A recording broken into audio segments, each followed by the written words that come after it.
We're on the home stretch for selling this property in Brookline, and I figured I'd take the opportunity to let you know exactly what happens on a final walkthrough.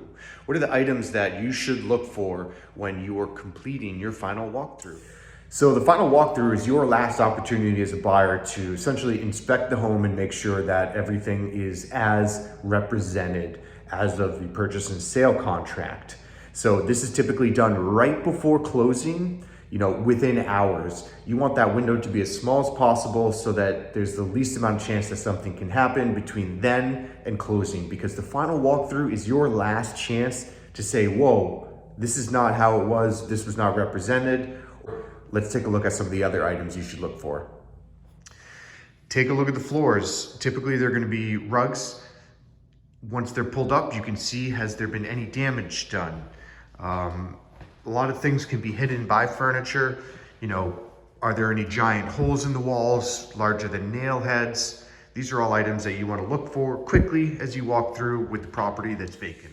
It may seem a little excessive, but you should go into the mechanical room and make sure that there isn't anything leaking. Everything's represented as it was, in the same condition as when you did the inspection and or when the purchase and sale was signed. In the US, it kind of goes without saying, but make sure that the appliances are still there.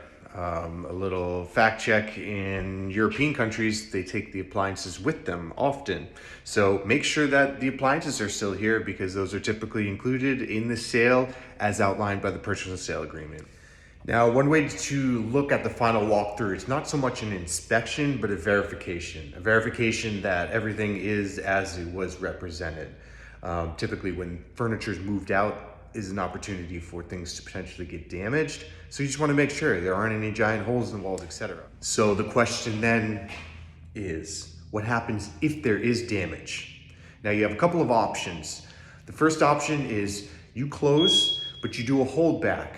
Now you do a holdback, which is basically money that the seller puts on the table in escrow for either repair of the items or until something's resolved as collateral.